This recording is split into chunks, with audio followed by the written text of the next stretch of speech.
The thing of the matter is that you want to be careful losing experience. Experience is the most important criteria. That means you have to get out there, you have to figure a plan, a way to self motivate, self start. Put yourself in the body attitude, the mind attitude, called the mindset, that gets you out there.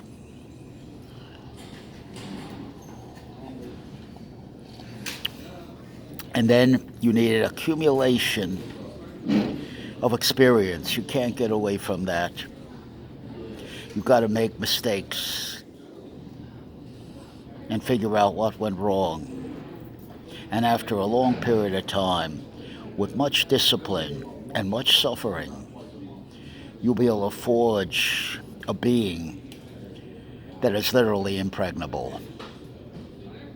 And when you reach that point, you have bound fear. You're not worried about fear anymore.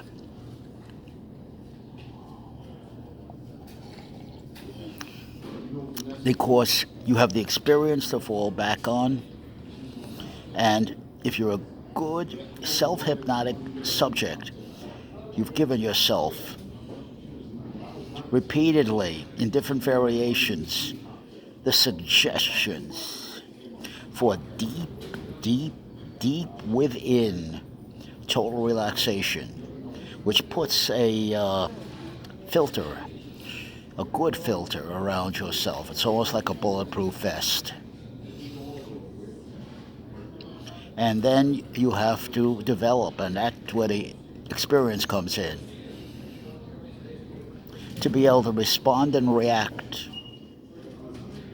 not according to what your opponent is trying to get you to do, but you have to be able to make a decision. Step back, size your opponent up, and then make your decision for your next move. How you want to handle him.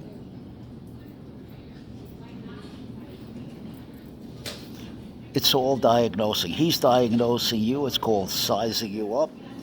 And you must do the same thing. But you have to ask yourself, where am I vulnerable? And really be very, very forthright with yourself. You have to be your own worst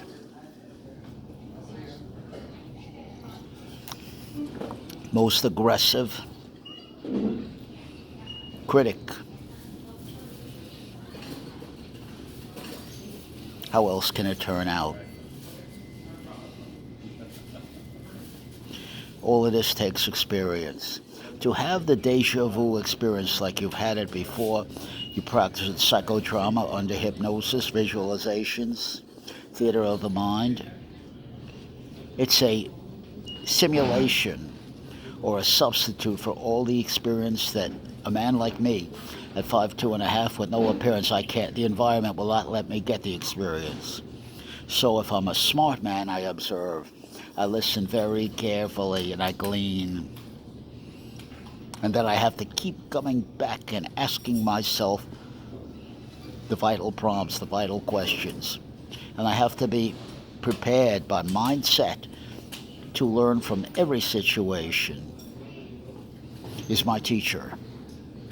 There's nothing worse than a man who looks like me, 5'2.5", big old moon face, big belly, 81 years old, and infirm.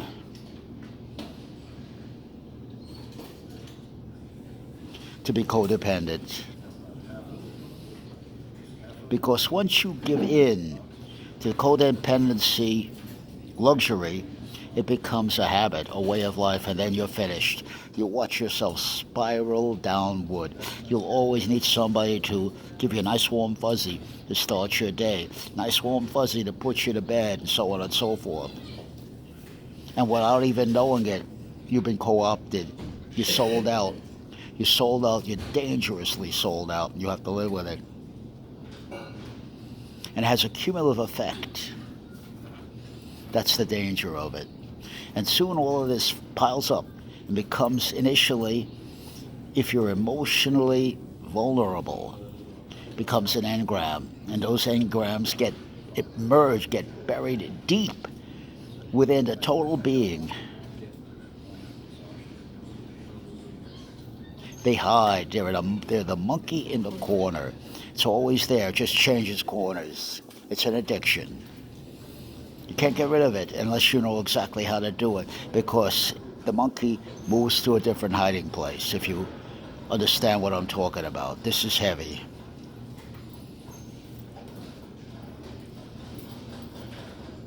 It takes it, and you have to be able to generate the pure hatred. And I'm talking about Kamala Harris. She has to run on pure hatred. It has to be a compulsion, an obsession to challenge everything Donald John Trump and J.D. Vance stand for. She has to do it early. You have to sling the mud. They go low. She must go lower, and she can only do that if she can generate within herself the pure hatred for everything Donald John Trump and J.D. Vance stand for. You can't let anything pile on. You have to grab the bull by the horns and take action.